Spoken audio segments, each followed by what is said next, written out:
Ahora sí, en este auditorio del Planetario vamos a recibir la Cátedra Abierta de Democracia Sura, reflexiones sobre democracia, ciudadanía y el Estado.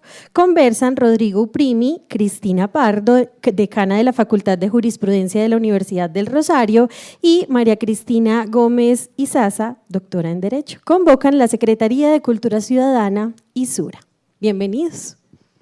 Bueno, quisiera agradecer a Sura, a la Feria del Libro, por este espacio. Sura ha creado una reflexión permanente durante todo este año que ha denominado Cátedra Democracia. Hemos tratado de sacar de la apatía, de la pereza, del debate político, pero particularmente el debate acerca de la democracia. Este es el último panel que se ocupa de las reflexiones en torno a la democracia, a la ciudadanía, al Estado y en concreto un tema que es la separación de poderes.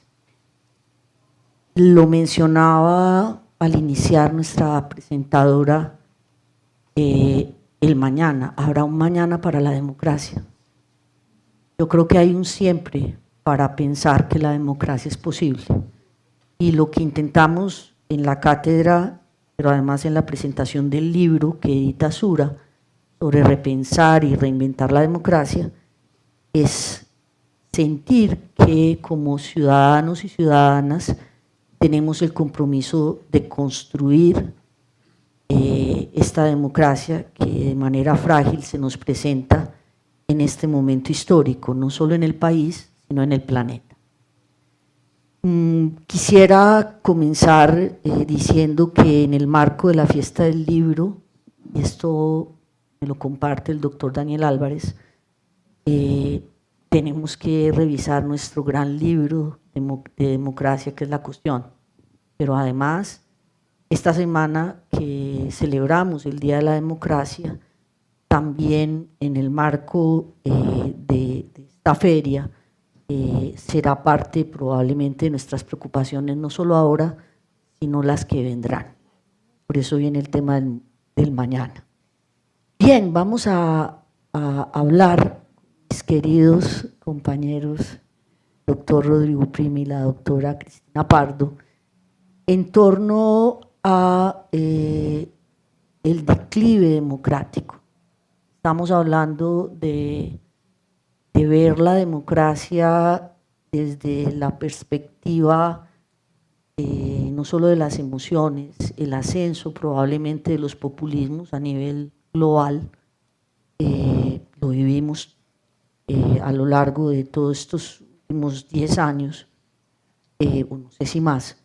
Y entonces la pregunta empezaría con Rodrigo. ¿Considera que la actual arquitectura institucional del Estado pasa por un momento de declive? Y después la misma pregunta se le haría a la doctora Cristina Pardo y tendré el antipático problema de controlar el tiempo. Adelante, Rodrigo. Bueno, buenas tardes a todas y a todos. Antes que nada, agradezco a Grupo Sura y a estoy acostumbrado a la Feria del Libro, aquí es distinto, por esta invitación, y es un gusto compartir con Cristina y María Cristina este panel sobre democracia. Yo creo que estamos viviendo claramente un tiempo de declive democrático. En eso no podemos decirnos mentiras, todos los indicadores van en esa dirección. Si uno toma las, digamos, organizaciones internacionales que tratan de medir eso, como Freedom House, que lleva 40 años midiendo si hay ascenso o disminución de democracia, muestra que desde hace 10, 15 años hay un declive democrático en el mundo. Sobre eso es indudable. Eso uno lo puede medir más anecdóticamente como los grandes bestsellers de teoría política. En los años 90, el gran bestseller de teoría política fue el libro de Fukuyama del fin de la historia, que consideraba que era el triunfo de la democracia liberal. Pero en los últimos 5 años, uno de los grandes bestsellers de ciencia política es el libro de Ziblatt, que se llama Cómo mueren las democracias. O sea, que pasamos del optimismo después del fin de la Guerra Fría, que habíamos entrado a una época irresistible de triunfo de la democracia constitucional, y efectivamente los datos iban en esa dirección. Desde hace, digamos, el momento preciso no es tan claro, pero como desde 2005-2010 hay un declive democrático indudable. Ese declive democrático, ¿qué características tiene? Que implica destrucciones democráticas sin asalto a la democracia. O sea, no estamos viviendo los años 30 en Europa de golpes de Estado contra la democracia, la marcha a Roma de Mussolini para acabar la democracia italiana, o los años 60, 70, 80, 50, 60, 70 en América Latina de golpes militares acabando democracias, sino la paradoja y característica particular de nuestra época es que las democracias están asaltadas por sí mismas. Es decir, hay lo que llaman algunos autores como Todorov enemigos íntimos de la democracia. La democracia se come a sí misma y a través de medios aparentemente democráticos empieza, digamos, un declive democrático a estructuras autoritarias, y hay un determinado momento en que uno dice esto ya no es una democracia, es una dictadura. No sé, pensemos en el caso de Venezuela, en América Latina, o en el caso hoy de El Salvador, en América Latina, para tomar, digamos, asaltos a la democracia desde la derecha o desde la izquierda, pero uno no logra encontrar el momento decisivo. No hay un 11 de septiembre de 1973 cuando Pinochet hizo el golpe de Estado contra Chile, sino un declive en donde se van afectando con medios aparentemente democráticos, gobernantes electos, populares, van afectando elementos centrales del otro componente de la democracia. Un componente de la democracia es las elecciones, la voluntad popular, pero otros componentes son la separación de poderes, el Estado de Derecho y el respeto a los derechos individuales, y eso lo van erosionando.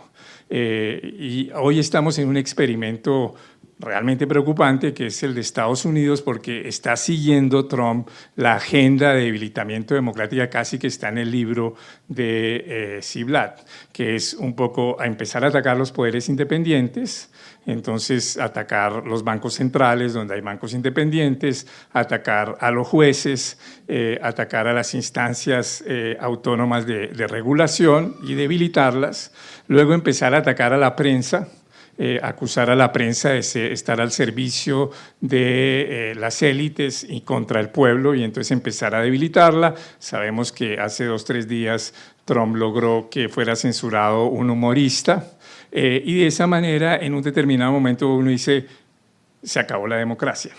Y eso es un tema muy difícil, porque mostraría que yo sí creo que hay respuestas desde la democracia y la teoría constitucional, y desde la cultura democrática hay respuestas a ese declive democrático, pero es más difícil de resistir que los asaltos autoritarios del pasado, porque se veía más claramente dónde estaba la ruptura democrática. Hoy no la vemos tan claramente, y los populismos autoritarios son muy hábiles en presentar como democrático ese asalto a la democracia. Entonces esa es como la situación compleja que estamos viviendo, y que nos obliga a repensar muchas de las categorías y teorías democráticas para precisamente profundizar la democracia, encontrar mecanismos de resistencia democrática y encontrar formas porque ese es otro de los síntomas del declive democrático, hay una pérdida de entusiasmo por la democracia. Todas las encuestas que se hacen muestran que los porcentajes de población que empiezan a decir, no, si llega un gobierno autoritario, eso finalmente no es un gran problema, esos porcentajes aumentan frente a porcentajes en el pasado en donde había un apoyo ciudadano fuerte a la democracia. Entonces ese es como el tema del declive democrático y la necesidad de repensar las instituciones democráticas para enfrentar ese declive. Muy bien, doctora, no sé si quiera hacer una interpelación, una ampliación de esto. Pues yo comparto completamente lo que ha dicho Rodrigo. Pero sin embargo me parece que hemos llegado a un punto en que, por lo menos en los Estados Unidos, el rompimiento con la democracia es evidente, es palpable, es notorio. Se han roto todos los códigos de la democracia, a tal punto pues, que el presidente de los Estados Unidos ha amenazado a la soberanía judicial del Brasil con gravar con aranceles del 50% al Brasil si la rama judicial no falla un caso como él estima que deba ser fallado. Eso ya es el rompimiento absoluto del principio no solo de separación de poderes, sino de soberanía nacional, de soberanía judicial. Para mí esto ya no es que se esté corroyendo, es que se ha caído por completo en los Estados Unidos el sentido de la democracia, el sentido de separación de poderes, el sentido de respeto a lo pactado, pues, que son fundamentos democráticos. Pero también, pues, no solo en los Estados Unidos, en muchas naciones latinoamericanas ha pasado lo que describe Rodrigo, que es esa bombardeo de la democracia desde el punto de un líder democráticamente elegido. Es él mismo que pues tiene una legitimidad democrática clara porque ha sido elegido, el que empieza a vender un discurso iliberal, antidemocrático, a eludir, digamos, la necesaria intervención de una de las ramas del poder público en un asunto, a tratar de evadir, por ejemplo, el necesario pronunciamiento del legislador, del Congreso de la República, a pretender pasar por encima de sus decisiones, y lo hace de mil maneras, ¿sí? Con un discurso en el cual, por ejemplo, el órgano representativo por excelencia, que es el órgano legislativo, porque es pluralista, no solo es elegido popularmente, sino que es elegido popularmente por todos y representa todas las corrientes del pensamiento, se mira como una especie de barrera, de obstáculo, y no como un órgano que ejerce realmente un control político, que decide con fundamento en sus propias ideas, en ese pluralismo que está ahí presente, sino que se considera que es un obstáculo para la democracia.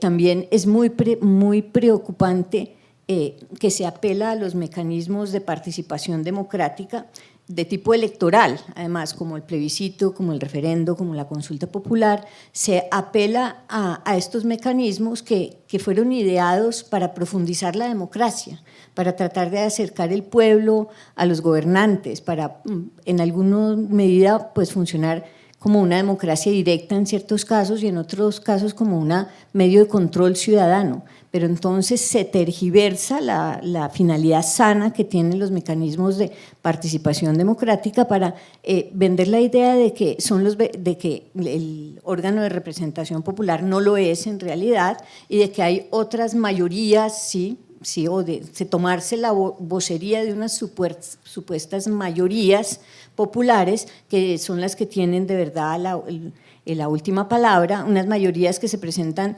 muy polarizadas frente a otras tendencias políticas de la ciudadanía y entonces se apela a ellas como para someter las decisiones a una especie de tiranía de la mayoría, ¿sí? sin que haya un ejercicio realmente pluralista, que es el que se logra a través del órgano legislativo, que es pluralista, que comprende a todos los sectores políticos, a todos los intereses de una nación. Entonces, sí, digamos, hay un debilitamiento de la rama legislativa. Por el otro lado, también a veces hay un debilitamiento de la rama judicial. Por ejemplo, se produce unas normas, digamos, de carácter sublegal, ¿sí? Que no son normas legales, sino decretos, resoluciones, etcétera, ¿sí? Para a través de ellas hacer lo que el Congreso no hace o no hizo o expresamente rechazó y llevar a cabo políticas públicas, digamos, políticas públicas del Ejecutivo sin pasar por el Congreso, ¿no? Sin pasar por el Congreso o negando que en el Congreso fueron rechazadas. Entonces, son decretos que, digamos, no tienen el mismo grado de visibilidad entre la ciudadanía, que pues igualmente van a control judicial, pero cambia el control judicial, ya no es ante la Corte Constitucional, sino ante el Consejo de Estado, a veces son mucho más técnicas, y pues son mucho más difíciles de, digamos, de suspender inmediatamente por el nivel de tecnicismo que tienen, y pues se elude así también el control de la rama judicial, de alguna manera. Entonces, pues esto también me parece preocupante, esta tendencia como de elusión del paso por el Congreso o del paso por la rama judicial, en claro rompimiento del principio de separación de poderes. Es como mi preocupación de lo que yo estoy viendo pues, en el contexto nacional actual. En esa línea, y empezaría por la doctora Cristina para luego darle la palabra al doctor Rodrigo, hablamos de la confrontación entre el representante de la mayoría, entre comillas, el Congreso, que ahora ya no representan, y los jueces, en medio de una política en donde el Poder Ejecutivo parecería ser la solución. ¿Ya? En estos procesos que algunos han denominado también bloqueos institucionales, la única manera de tratar de solucionarlas es dándole vía al Poder Ejecutivo, probablemente para desbloquear todo este proceso, de la mano de decisiones muy de la democracia plebiscitaria, llamar a todos los procesos de convocatoria al pueblo para que decidan. Hablemos un poco de esos bloqueos institucionales, si es necesario revisar el principio de separación de poderes, y esta pregunta que es triple, creo que con esto vamos a agotar la conversación. Podríamos recordar algunos momentos cruciales de esta historia colombiana donde la separación de poderes ha sido una garantía para el Estado.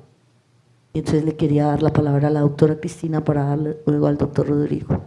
Bueno, yo creo que sí hay momentos en que la separación de poderes sí ha servido para garantizar la democracia, pero también creo que hay como unas disfuncionalidades estructurales de nuestra democracia. Creo que la Corte Constitucional, pues de donde provenimos tanto Rodrigo como yo, ha hecho mucho, ¿sí? Por ejemplo, pues el caso de la propuesta de un referendo para autorizar la segunda reelección para que el presidente cumpliera 12 años es un ejemplo clarísimo de cómo la Corte tuvo el valor pues, de mostrar que un periodo tan largo acabaría reforzando demasiado los poderes del presidente, sus facultades de nominación de altos cargos del Estado, de manera que podría acabar controlando órganos independientes como el Banco de la República, como los órganos de control, y pues cómo mostró que esto era contrario al principio de alternatividad del sistema de gobierno presidencial como el nuestro. Y pues es una sentencia muy admirada además de la Corte Constitucional en el contexto global, y hay que reconocer además que en ese momento el presidente Uribe, que era la cabeza del Ejecutivo y que iba a ser beneficiario de esa reforma, inmediatamente acató la decisión de la Corte Constitucional en un ejercicio, digamos, de controles interorgánicos que fue maravilloso a mi modo de ser y funcionó muy bien. Pero yo pienso que nuestra democracia tiene unas deficiencias estructurales, creo que concretamente en relación con el principio de separación de poderes. Yo pienso que tenemos un Congreso o una política un sistema político, sobre todo un Congreso que generalmente es venal, ¿sí? Que cede ante los ofrecimientos y los halagos del Ejecutivo, que es una relación perversa, y que así pues no sirve para ejercer realmente un control político sobre el Ejecutivo, que es una de sus funciones personales, que además en ciertos momentos al principio de los gobiernos presidenciales, entonces después de haber sido halagado con toda suerte de ofertas de contratación, de burocracia, etcétera, entonces se vuelve casi que un notario con las leyes que son de interés del gobierno y no cumple realmente su misión. Creo que esto es una cuestión que los ciudadanos deberíamos de mirar con mucha atención y sancionar a los congresistas que aparecen inmiscuidos en esto o a los partidos que aparecen así. Creo que eso no es sano para la democracia. También me parece que hay como una figura que yo no sé cómo llamar, que se llamaría como un transfugismo partidista, o sea, un partido entero que cambia de posición política e ideológica. Y para explicarlo quisiera poner un ejemplo. Digamos que uno es muy conservador y se siente del partido conservador, ¿sí? Entonces, en las elecciones pasadas decide que va a apoyar al candidato más de derecha, que en ese caso era el señor Federico Gutiérrez, que todos ustedes lo conocen muy bien porque es de por aquí. Entonces el señor Federico Gutiérrez, uno vota por él en la primera vuelta y no pasa a la segunda, y pues entonces esa persona tan conservadora pues no quisiera haber votado por el candidato Petro, entonces seguramente votó por el candidato Hernández o de Rodolfo Hernández, o votó en blanco o no votó, pero pues con sus convicciones conservadoras le pareció que no podía, digamos, apoyar la opción Petro, sino se quedó en ese otro lado. Pasa la segunda vuelta y al día siguiente el partido conservador se alía con el partido, con el partido del presidente Petro, que acaba de triunfar en las elecciones, en lo que a mí me parece un transfugismo partidista completo y en una traición como al electorado. O sea, me parece que son disfuncionalidades graves de nuestra democracia, esas, y no solo pues las que puede haber actualmente. Rodrigo. Gracias. Yo quisiera retomar, digamos, el ejemplo que puso Cristina de momento. O sea, la democracia colombiana tiene muchos problemas, pero tiene momentos de los cuales deberíamos sentirnos orgullosos. Y yo creo que ese que señaló Cristina es uno. Es decir, un presidente muy popular, con buenas o malas razones, pero muy popular, como era Álvaro Uribe, que quiere perpetuarse en el poder, tendría las posibilidades de lograr pronunciamiento popular para perpetuarse en el poder, y una Corte Constitucional que le dice, no, es que se rompe otro elemento central de la democracia, que es la separación de poderes y el Estado de Derecho. Es decir, y entonces eso muestra, y después voy a tratar de reflexionar teóricamente sobre esa relación entre soberanía popular y Estado de Derecho y separación de poderes. Y ahí lo frena, y el presidente Uribe, con espíritu republicano, acepta.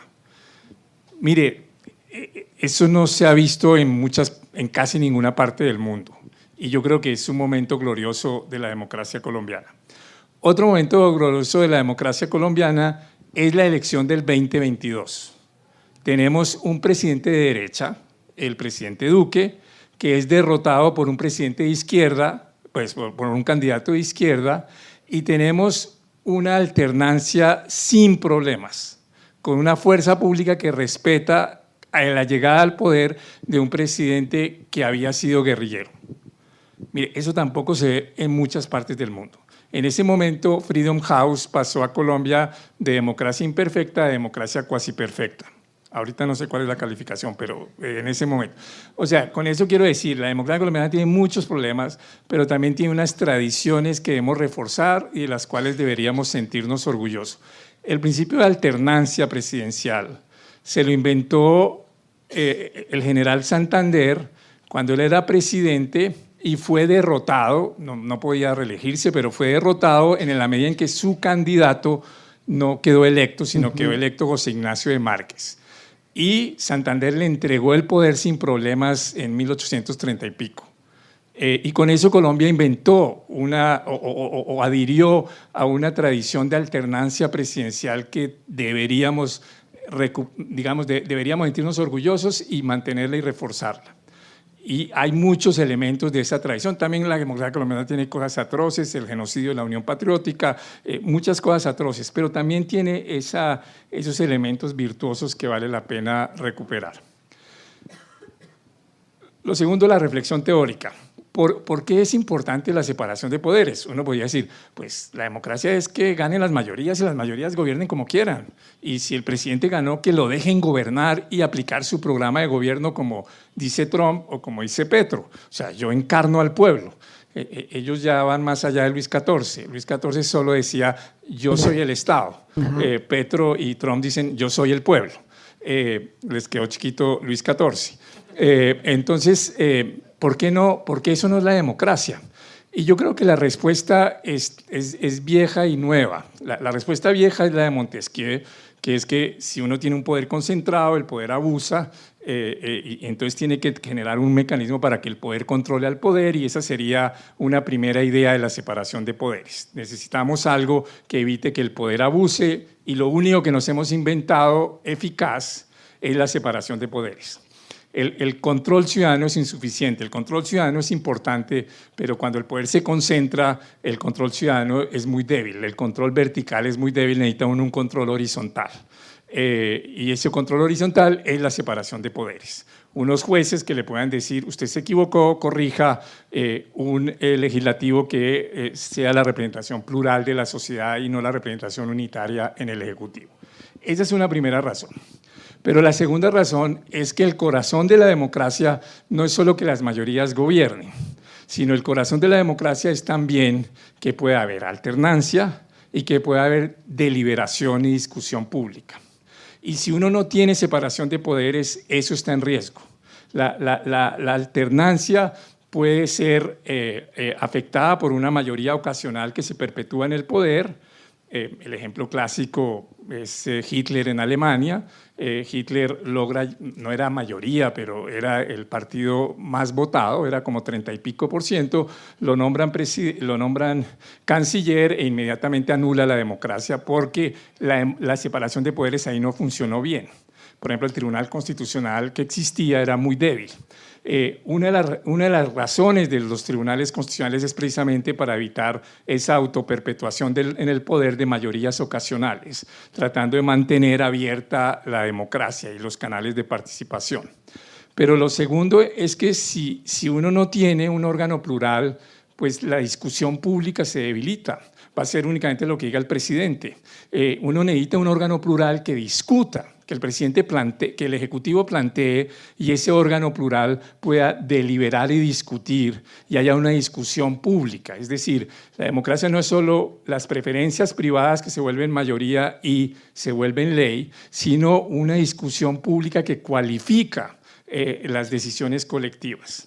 Y por eso la separación de poderes es tan importante. Y la última parte de la separación de poderes es la independencia judicial, porque si no hay independencia judicial, ¿cómo garantiza uno el imperio del derecho? ¿Cómo garantiza uno que todos estemos sometidos a la ley si no es que hay jueces que pueden decirle a un presidente usted está violando la ley y tiene que respetarla? Por eso esa otra pata de la democracia, y que la democracia no se agota en el principio de mayoría y electoral, sino tiene que tener separación de poderes, independencia judicial e instancias deliberativas, es tan importante. No podemos tener una visión reductora de la democracia. Y con esto entro el último punto, que es los problemas de la separación de poderes en Colombia. Y aquí, bueno, aquí voy a volver con un tema que vuelvo todo el tiempo y soy tan minoritario como ser hincha de Santa Fe, que es que yo soy hincha del parlamentarismo. Yo creo que el régimen presidencial es estructuralmente medio incompatible con la democracia.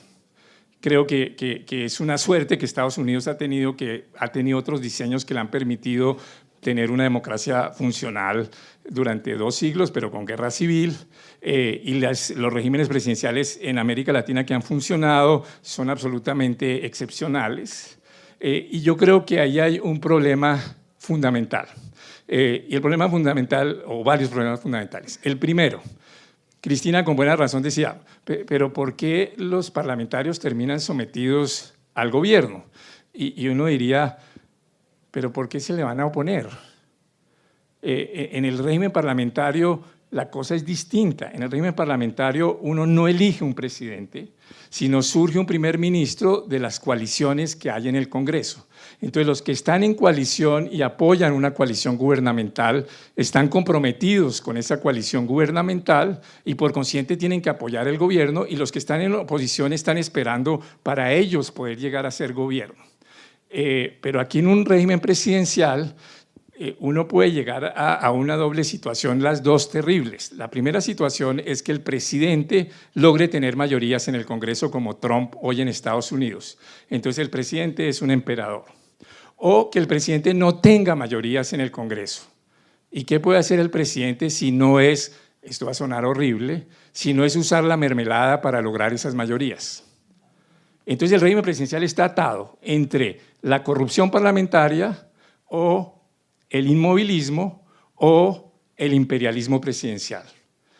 En cambio, en el régimen parlamentario, un primer ministro nunca puede decir yo encarno al pueblo, porque todos se le ríen. No, usted es la expresión de una negociación parlamentaria.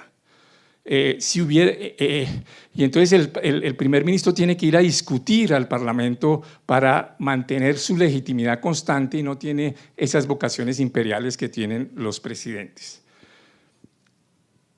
Y entonces esto lleva como a este último punto, que algunos me dirían, sí, pero es que Colombia, Rodrigo, Colombia es presidencialista. Así como le dicen a uno, en Colombia no hay hinchas de Santa Fe, pero somos campeones. Entonces, si somos campeones, uno podría decir, ¿por qué no podemos ser parlamentarios? ¿Por qué no podemos hacer una transición al parlamentarismo o al menos retomar lo mejor del parlamentarismo? Yo creo que mientras haya presidencialismo, siempre habrá esa tendencia a la vocación de los presidentes de decir, pero es que a mí me eligió todo el pueblo. Y además el último elemento, el elemento polarizante del presidencialismo es algo terrible. O sea, todo el mundo dice, pero ¿por qué nos polarizamos tanto? Porque es que al final solo puede haber un presidente. Y si va a haber segunda vuelta, pues va a haber dos bandos. Y en esos dos bandos nos vamos a matar por ver quién queda, porque el que queda se lleva todo el poder ejecutivo. Entonces en Estados Unidos era una lucha a muerte, porque el que ganara se quedaba con todo el poder ejecutivo. En un régimen parlamentario no es así. Uno elige partidos y luego tienen que hacer coaliciones. Entonces las coaliciones tienen que ser más moderadas y los primeros ministros son más moderados. Y el ejemplo es, comparen a Meloni en Italia, que es de extrema derecha, con Trump en Estados Unidos. Meloni no es que sea la mujer más democrática del mundo, pero le toca negociar, porque ella tiene 30% de la votación, pero tiene que negociar en el Parlamento y entonces no puede tener esas políticas destructoras que puede tener Trump en Estados Unidos. Entonces yo creo que sí hay diseños constitucionales de separación de poderes que son mejores para la democracia y peores para la democracia, y nosotros tenemos uno malito en América Latina y ahí la mala noticia, no sé muy bien cómo podemos salir de eso. Pero creo que es algo que vale la pena reflexionarlo y que en Colombia desafortunadamente no suele reflexionarse porque se cree que es una reflexión académica que no tiene mucho sentido, pero creo que los que criticaron el presidencialismo en los 80s, como Nino, como Juan Lins, siguen teniendo razón en ese punto.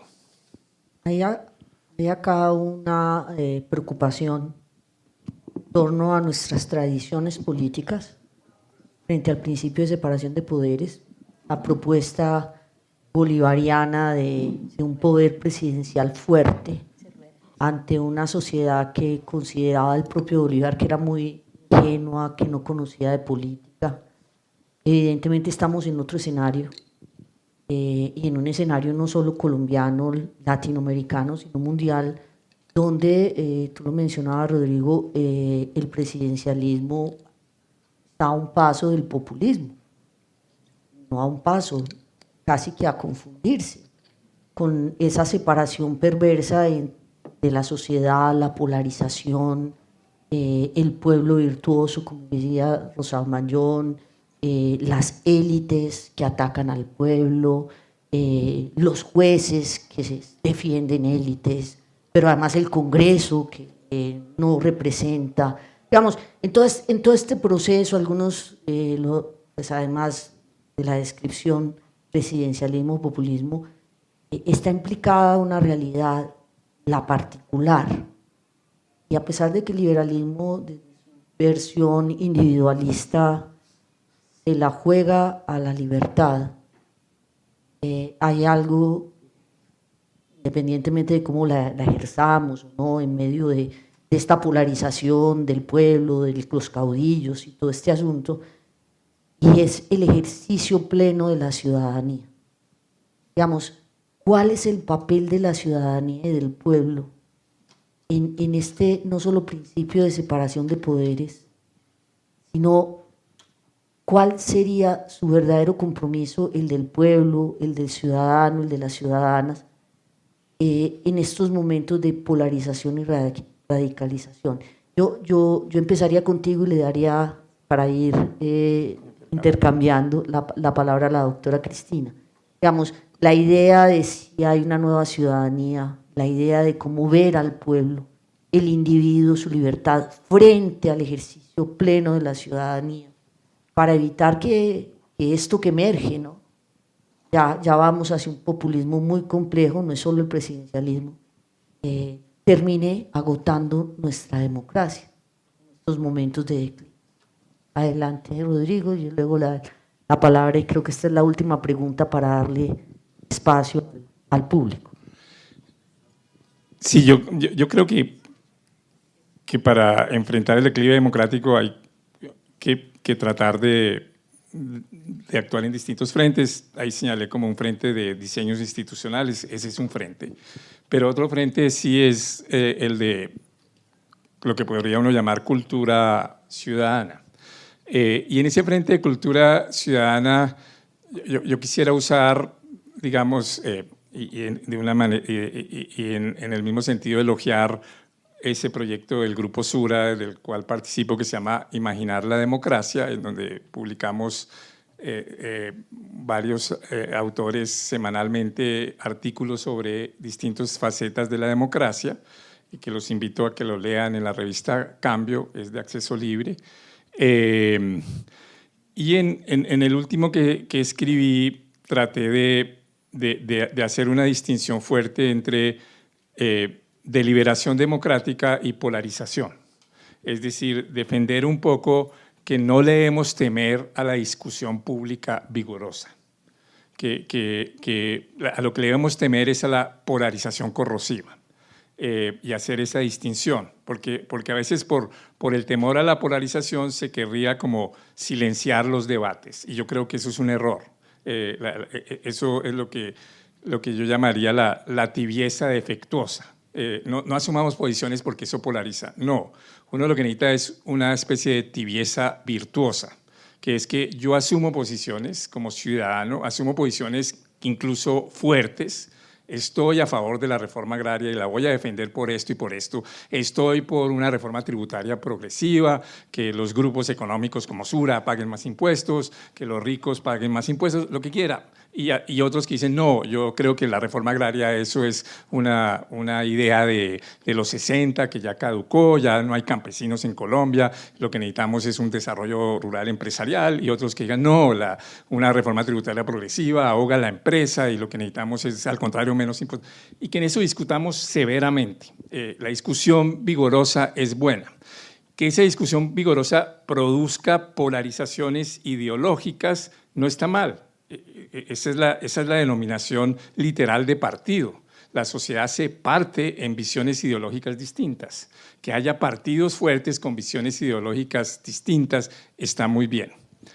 Lo que es muy problemático es cuando eso conduce a lo que llaman algunos polarización corrosiva. Y la polarización corrosiva es cuando eso genera campos en donde la división ideológica se acompaña de una especie de división identitaria, en donde yo digo, yo hago parte de este campo que es el virtuoso y los otros hacen parte del campo enemigo, que es el campo corrupto. Entonces yo hago parte del pueblo virtuoso y represento al pueblo virtuoso contra esas élites corruptas. Y entonces eso sí es particularmente peligroso porque eso pone en riesgo los compromisos democráticos fundamentales. Entonces yo ya no puedo aceptar que el otro gane la elección porque es que es el corrupto. Y entonces si él la gana es trampa, si yo la gano sí es el resultado legítimo. Y entonces yo creo que en la ciudadanía debemos defender, por ejemplo, en las próximas elecciones, sí, que haya una discusión vigorosa, que no tengamos temor a asumir posiciones vigorosas, pero que logremos acompañarla de esa idea de algunos que yo defiendo. Algunos la asocian al gobierno Petro, y yo creo que eso es un error, decir que es solo idea del gobierno Petro, que necesitamos un acuerdo político. un acuerdo político que diga, a pesar de nuestras divisiones y de nuestras discusiones políticas vigorosas, asumimos estos compromisos de alternancia para las próximas elecciones presidenciales y en general. Usted puede estar a favor de eso, usted puede estar en contra de la reforma agraria, yo estoy a favor de la reforma agraria, no me califique a mí porque estoy a favor de la reforma agraria de un izquierdista enemigo de la patria, ni yo lo voy a calificar a usted de un enemigo del campesinado que no merece estar en Colombia, sino tenemos visiones discrepantes que vamos a discutir en la política. Entonces, lo que yo creería es tratar de ver si esa idea de distinguir entre polarización corrosiva y deliberación política vigorosa podría ayudar a que enfrentemos los riesgos del populismo. Doctora. Bueno, digamos, pienso que en este contexto en que estamos, lo que está haciendo Sura realmente no lo digo porque me haya invitado a mí aquí a hablar de esto, sino porque realmente creo que es el momento de que la ciudadanía pues se entere bien de qué es la democracia, comprenda bien qué es la democracia, qué es el principio de separación de poderes y por qué, cuál es el valor del pluralismo, cómo estamos llegando a un discurso populista que apela al pueblo o se cree el vocero del pueblo, que polariza entre el pueblo y unas élites y que nosotros estamos siendo víctimas de esa polarización, nos tenemos que ubicar de un lado o del otro, como decía Rodrigo, y todo eso es contrario a la democracia, viene acompañado de un discurso autoritario que empieza a desconocer derechos tan claros como la libertad de prensa, y nosotros no podemos ser ciegos ante esto. No todo el mundo lo ve igual de fácil, algunos somos abogados y constitucionalistas, otros leen todos los medios de comunicación, tienen acceso a cierto nivel cultural, pero creo que en este momento todos debemos ser apóstoles de la democracia, o sea, los que entendemos lo que está pasando, nos debemos poner a hacer un apostolado de la democracia, a explicar con suprema claridad por qué es importante que no nos polaricemos, porque es importante que entendamos que no hay solo dos grupos, que somos un país pluralista, pluriétnico, pluricultural, con distintas posiciones políticas y que la democracia nos llama es a oírnos, a escucharnos a todos, por supuesto a definir las cosas con la regla de la democracia que es el principio de las mayorías, pero después de habernos oído, de haber escuchado la posición del otro, que es el verdadero ejercicio pluralista, ¿no? En los partidos comunistas también hay elecciones, ¿sí? Pero hay un solo partido, ¿no? No es solo la elección, es necesario que haya pluralismo para que seamos una sociedad democrática y tenemos que aprender a oírnos para construir soluciones de consenso. Y eso del pluralismo es importante de destacar, como también es importante destacar el principio de separación de poderes, como es importante defender la Carta de Derechos Fundamentales, explicar que hay cosas que no pueden pasar, como que se pretenda eliminar la libertad de prensa u otro tipo de libertades. Creo que entre los que más entendemos eso nos tenemos que poner esa camiseta del apostolado de la democracia. Bueno, en este momento les dejo al público, tenemos la posibilidad de hacer unas 3 preguntas, hasta 3. ¿Quién quisiera preguntarle a nuestros invitados acerca de lo que hemos dialogado? Allá atrás y aquí también.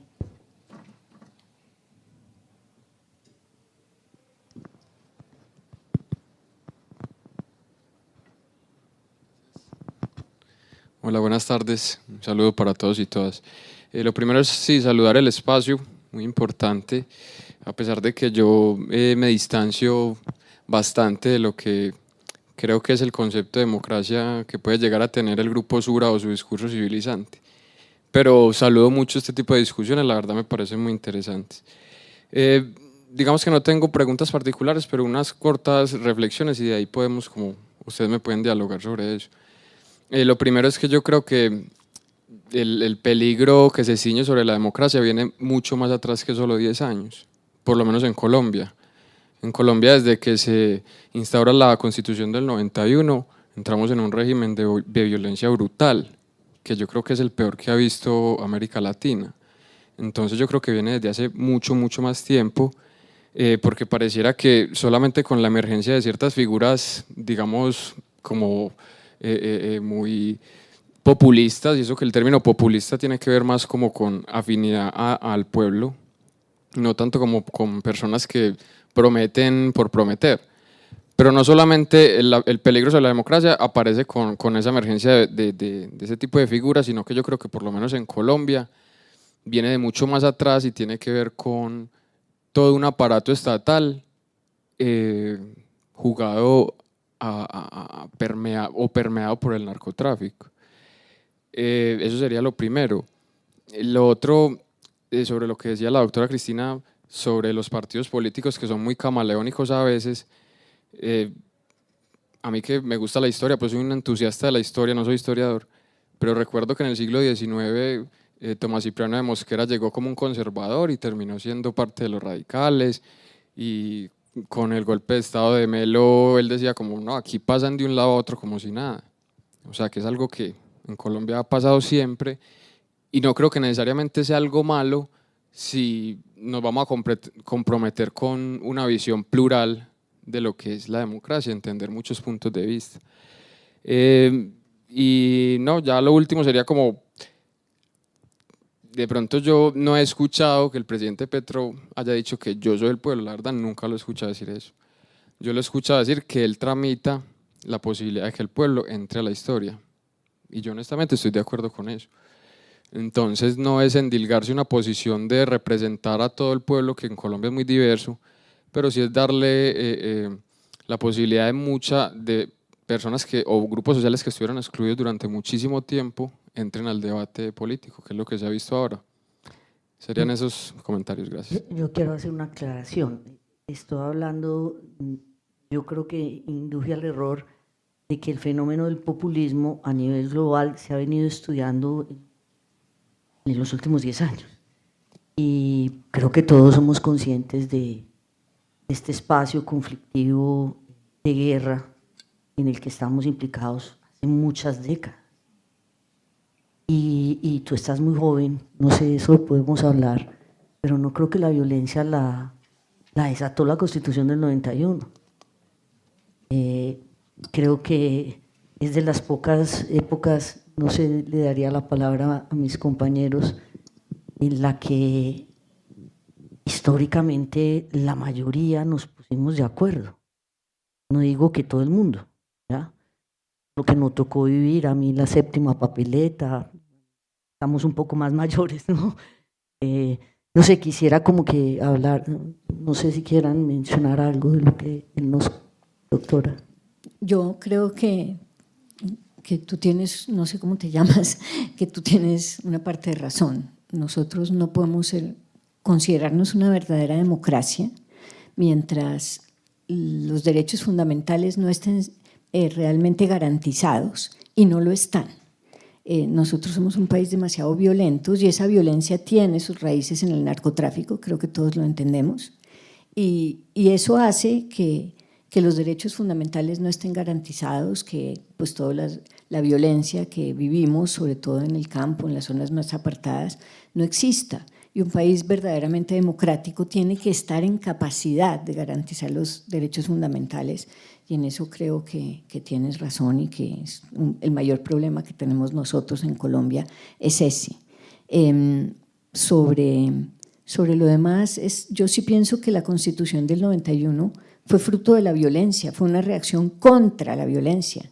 Los años inmediatamente anteriores estuvieron marcados por el asesinato de por lo menos 3 candidatos presidenciales, un desplazamiento forzado, secuestros, bombas, explosiones, hasta el punto pues que fue un movimiento estudiantil surgido de verdad pues de la ciudadanía, no del gobierno, ni siquiera de los políticos, un movimiento estudiantil verdadero, el que propuso pues empezar con el tema de la séptima papeleta, que acabó después en la elección de la Asamblea Nacional Constituyente, que fue una asamblea además muy pluralista, muy representativa.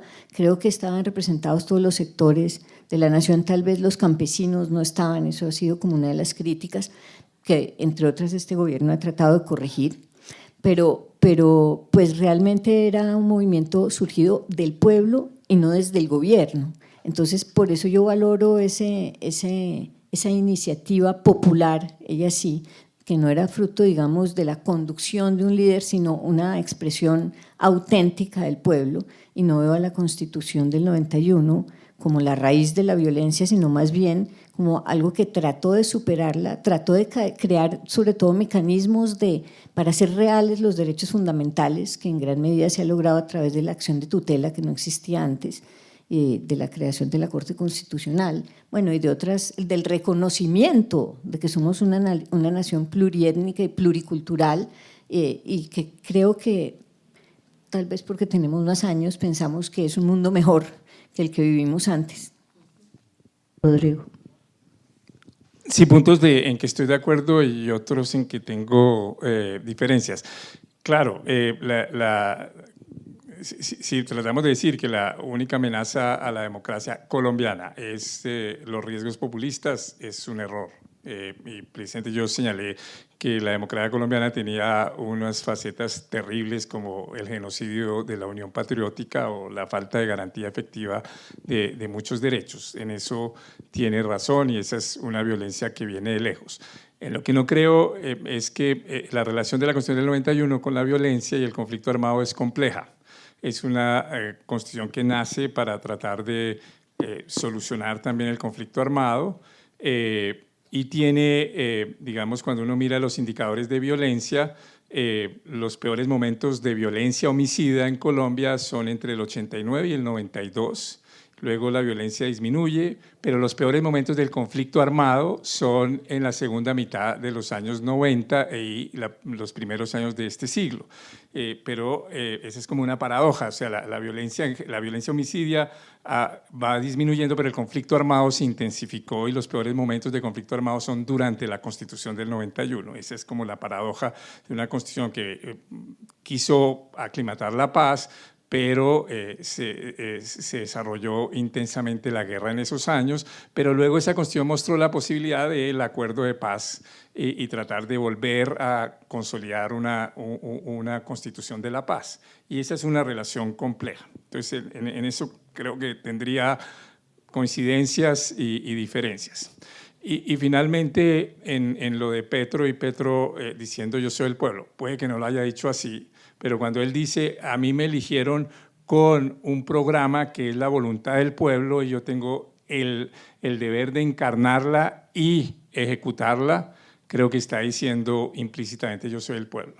Es decir, que el legislador no puede prácticamente discutir y oponerse a esto porque es que el programa, cuando a mí me eligieron ese programa y ese programa tiene que ser cumplido, que es exactamente lo mismo que está diciendo Trump.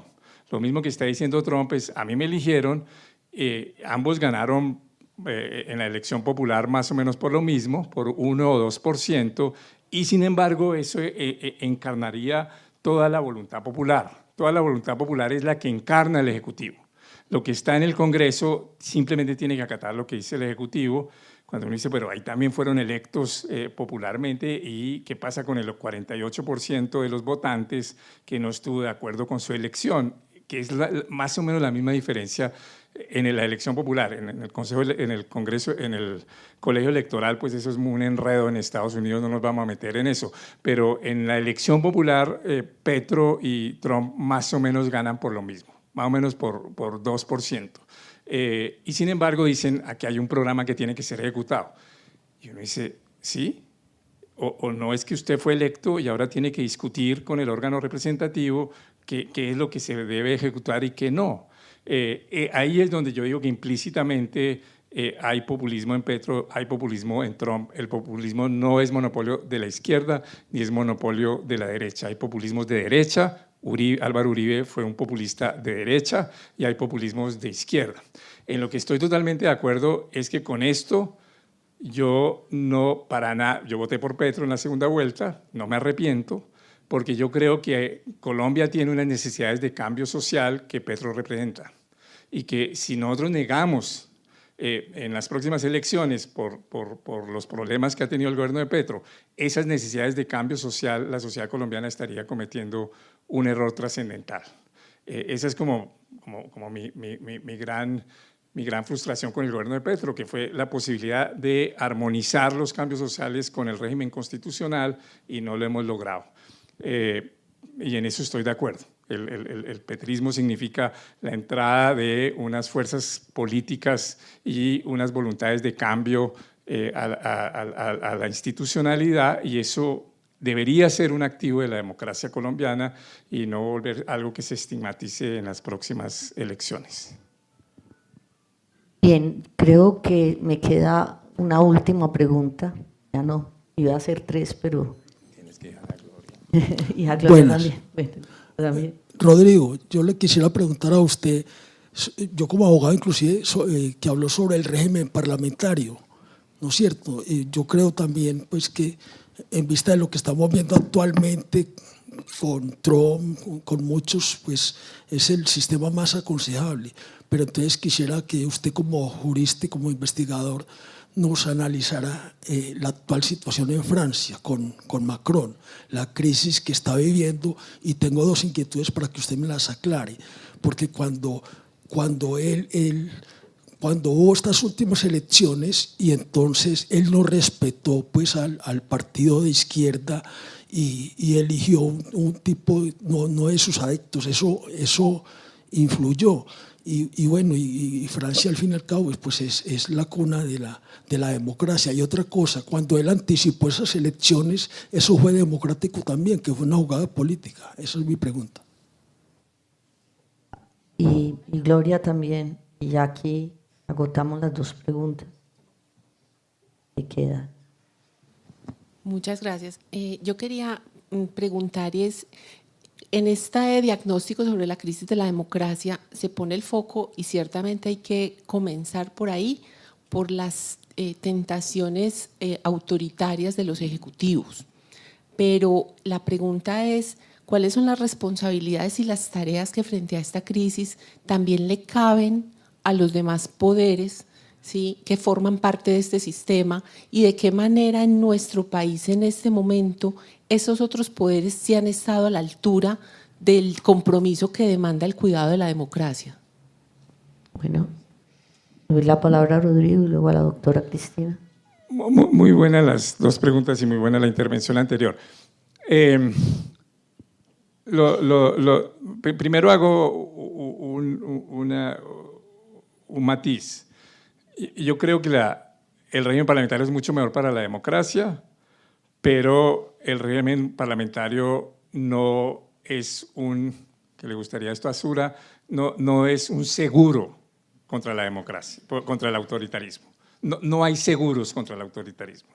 Si uno coge la llegada de Hitler al poder, era un régimen que uno diría es muy bueno, y era relativamente bueno. Luego se han visto sus defectos que permitieron lo que hizo Hitler, sobre todo una regulación pésima de los estados de excepción. Entonces no hay un seguro para evitar un quiebre democrático. Lo que creo es que el régimen parlamentario lo disminuye. Ahora, el régimen francés es semiparlamentario y semipresidencial, como quiera uno decirlo. Entonces el presidente de Francia, Macron, tiene unas facultades que no tendría un jefe de Estado en un régimen puramente parlamentario, y es esa facultad de él elegir el primer ministro y luego que el primer ministro trate de encontrar las mayorías en el Parlamento. En otros regímenes parlamentarios esa facultad del presidente es mucho más débil. El jefe de Estado, bueno, en Inglaterra no tiene ya prácticamente ninguna, pero donde hay presidentes que tienen la facultad, puede decirle a alguien, intente formar gobierno, pero no nombrarlo de primer ministro, por ejemplo en Alemania o en Austria. Y es el otro el que tiene que lograr la coalición. Aquí él sí le dice, usted es el primer ministro. Y él puede empezar a tratar de gobernar, incluso teniendo debilidad en el Parlamento. Entonces, no es el mejor régimen, pero de pronto podría ser un régimen no tan malo para Colombia, por el temor a la inestabilidad que algunos tienen en el parlamentarismo. Lo que hizo Macron fue un triple error. El primer error, adelantar elecciones. Luego de adelantar elecciones, el segundo error por su antipatía a la izquierda, no haber aceptado que debía ser un primer ministro de izquierda, de la coalición de izquierda del nuevo Frente Popular, que era el que había obtenido en la segunda vuelta el mayor número de curules. Entonces eran ellos, lo normal era que él hubiera aceptado eso, pero por la antipatía de él con la Francia insumisa, no lo hizo.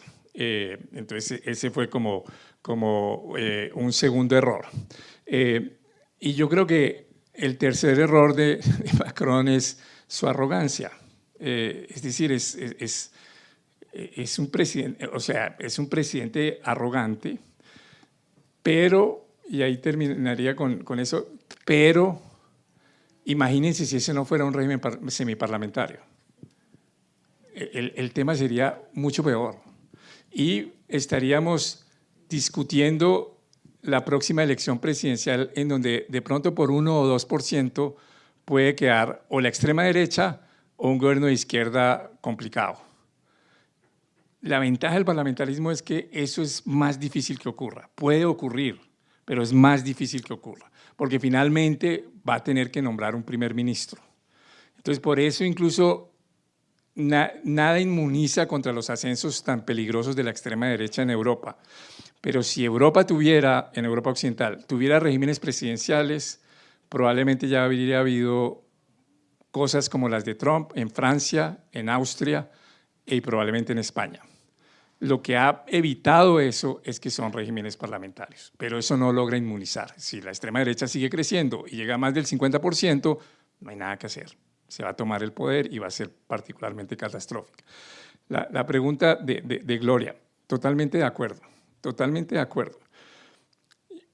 Pongamos un ejemplo de que los otros poderes no han estado a la altura, ni el poder legislativo, ni en ciertos aspectos el poder judicial. El poder legislativo, lo que decía Cristina, o sea, digamos, no ha permitido las reformas y no ha hecho una oposición leal, sino ha bloqueado o ha acompañado reformas, digamos, sin deliberación realmente apropiada. Que eso tiene que ver con lo que dicen algunos, la izquierda llegó al poder y no sabía gobernar y la derecha quedó en la oposición y no sabe hacer oposición. Entonces, eso ha sido problemático en el legislativo. Y en el judicial, yo siendo un defensor del judicial, yo creo que hay unos corporativismos y clientelismos internos en el Poder Judicial que se expresaron en la elección de Camargo a la Corte Constitucional absolutamente inaceptables. O sea, que un tercio o más de la Corte Suprema haya recibido familiares, tenga familiares en la Defensoría del Pueblo nombradas por Camargo y voten de manera secreta y no sepamos quiénes votaron por quién y eso haya permitido la llegada de Camargo a la Corte Constitucional, que vamos a demandar, pero que haya permitido esa llegada, yo creo que es gravísimo. Y el ejemplo es México. La reforma judicial de México es terrible, pero esa reforma judicial la alimentó la Corte Suprema de Justicia mexicana, que tenía unos privilegios inaceptables, unos privilegios corporativos inaceptables, caricaturizo, pero tenían 3 carros, 7 choferes, yo no sé, una cantidad de cosas escandalosas, y no fueron capaces de deshacerse de esos privilegios para adquirir respetabilidad ante la sociedad mexicana, y eso fue lo que usó AMLO para decir, por eso es que tenemos que cambiar este corrupto sistema judicial. Y llegaron a esa idea catastrófica de la elección popular de jueces que yo creo que va a llevar a México a un debilitamiento de la democracia gravísimo. Entonces yo sí creo que el Poder Judicial tiene que hacerse un autoexamen. Y decir en dónde estamos con unos privilegios corporativos que tenemos que renunciar a ellos, en dónde estamos usando los cargos judiciales para hacer oposición política al gobierno de Petro, que eso también está mal. Los jueces no están para hacer oposición política, los jueces están para aplicar las leyes y aplicar la Constitución con criterios a veces discutibles, pero no para oponerse a un gobierno o para favorecer a otro gobierno. Entonces yo creo que ahí sí hay un autoexamen del Poder Judicial que es necesario y que debemos estimular sobre todo quienes defendemos el Estado de Derecho, la independencia judicial y la democracia. Lo peor para la independencia judicial es que no haya un autoexamen crítico del Poder Judicial. Doctora Cristina. Bueno, pues yo estoy de acuerdo en el examen acerca del papel que ha cumplido el principio de separación de poderes y los otros órganos en esta coyuntura.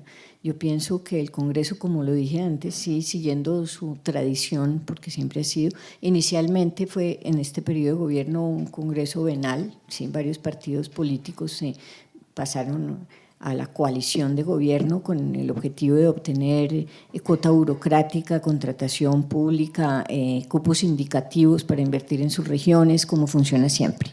Y al principio fue así, y fue un congreso notarial que aprobó la ley del Plan de Desarrollo Económico con lo que dijera ahí y le puso el visto bueno sin mayor reflexión y otras leyes importantes.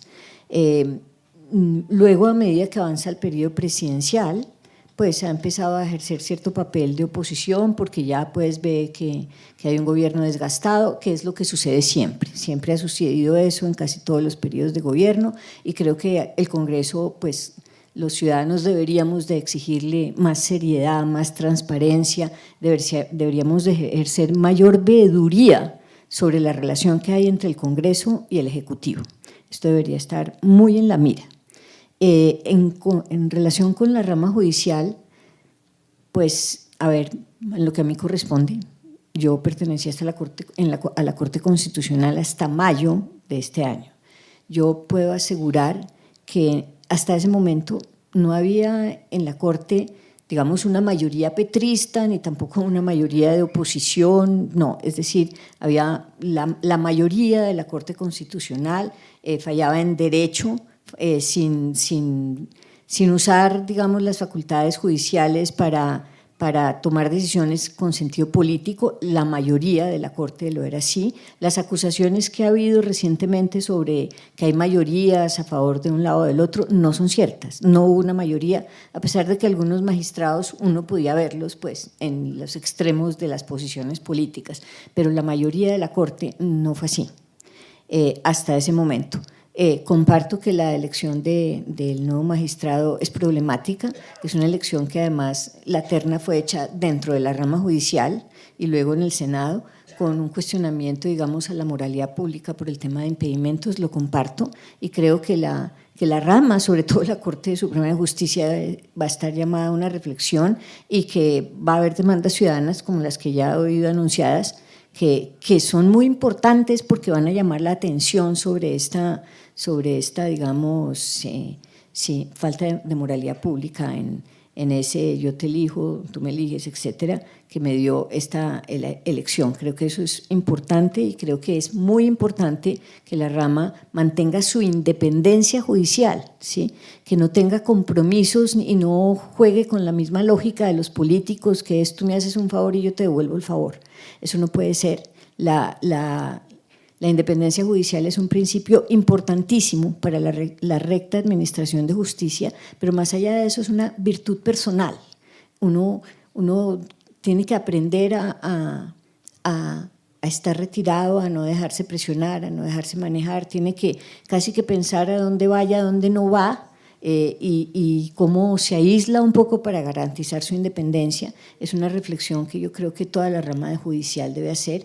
Uno no puede estar pidiendo favores porque luego queda comprometido. Es decir, la independencia es una virtud personal y esto debería, sobre esto debería reflexionarse más en la rama, en la propia rama, enseñarse más en las facultades de derecho, que es de donde salen los jueces, y creo que deberíamos profundizar en ese tema también. Yo solo quería agregar una cosa. Yo tengo con la doctora Cristina Pardo discrepancias filosóficas importantes, pero si hay una persona que yo creo que encarna lo que es la prudencia y la independencia judicial. Yo discrepo de algunas de sus posiciones en la Corte Constitucional, pero que encarna esa independencia judicial impecable fue personas como la doctora Cristina Pardo. Si la Corte Constitucional estuviera incluso con 9 personas como ella, uno estaría tranquilo. Uno diría, puedo discrepar, no discrepar, pero que hay un tribunal que se mueve con principios, que se mueve con ética y que se mueve con la prudencia que deben tener los jueces. Gracias, Rodrigo.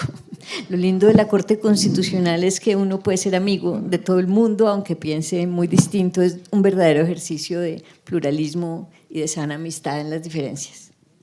Me tocó a mí este antipático momento de cerrar este debate, pero aquí simplemente mencionar, termina la cátedra de democracia de Sura, pero inicia la reflexión. Hablaron del mañana. Yo creo que el presente nos plantea un reto importante en torno a esta reflexión democrática. Primero, sostener y mantener diálogos honestos y tolerantes.